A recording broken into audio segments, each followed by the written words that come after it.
কাদম্বিনী কাণ্ডে মঙ্গলবারের শুনানিতে অত্যন্ত গুরুত্বপূর্ণ কিছু বিষয়ের ওপর চলেছে প্রতিপক্ষের সওয়াল জবাব। উঠে আসে মহিলাদের রাতে কাজ করা নিয়ে রাজ্যের দেওয়া নোটিফিকেশন শুধরানোর কথাও। এ প্রসঙ্গে প্রধান বিচারপতি DY চন্দ্রচূড় বলেন, মহিলা চিকিৎসকদের কাজের সময় কেন সীমাবদ্ধতা থাকবে? তারা তো কোনো ছাড় চান না।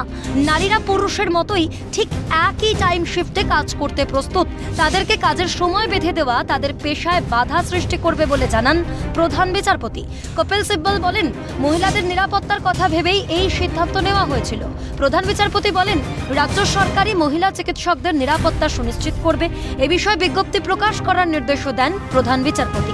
তিনি বলেন, রাজ্যকে ওই বিজ্ঞপ্তি ঠিক করতে হবে। আপনাদের দায়িত্ব নিরাপত্তা দেওয়ার। আপনারা বলতে পারেন না মহিলারা রাতে কাজ করতে পারবেন না। প্রধান বিচারপতি আরও বলেন, বিমান চালক, সেনাতে অনেক মহিলারা রাতে কাজ করেন। তাহলে এই বিজ্ঞপ্তি কেন? কখনোই রাজ্য মহিলারা 12 ঘন্টার বেশি কাজ করতে পারবেন না বা তারা রাতে কাজ করতে পারবেন না এ কথা বলতে পারে না। সলিসিটর জেনারেল তুষার মেহতা বলেন, রাজ্য রাজি না হলে কেন্দ্র নিরাপত্তা দিতে পারে। যদিও সিব্বল জানান, এ নিয়ে আমরা বিজ্ঞপ্তি প্রকাশ করব। প্রসঙ্গত, মহিলা চিকিৎসকদের সময়ের সীমাবদ্ধতা নিয়ে 17ই আগস্ট রাজ্য বিজ্ঞপ্তি জারি করার পর ক্ষোভে ফুঁসছিলেন মহিলা চিকিৎসকরা। তারা প্রশ্ন তুলছিলেন, উপযুক্ত নিরাপত্তা দিতে রাজ্য ব্যর্থ বলেই কি মহিলাদের কাজের সময়ের ক্ষেত্রে এই সীমাবদ্ধতা? আমাদের প্রফেশনটাই জেন্ডার স্পেসিফিক নয়, তো সেহেতু এখানে জেন্ডারের প্রশ্ন আসবে কোথা থেকে? ডক্টরের তো কোনো জেন্ডার হয় না, তো সেহেতু ডক্টর বলুন। এবার নার্সিং স্টাফ প্রচুর পরিমাণ ফিমেল আছে, তো মেয়েদের রাত্রি 12টার পরে যদি ডিউটি না দেওয়া হয় তাহলে কিভাবে চলবে? এটা তো পসিবল নয়।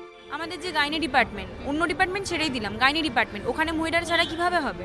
তো সেক্ষেত্রে আমাদের দরকার, আমাদের 24 ঘন্টা ডিউটি করতে আমাদের অসুবিধা নেই, কিন্তু আমাদের মহিলা, ছেলে, পুরুষ এই সমস্ত পার্থক্য বন্ধ করা উচিত।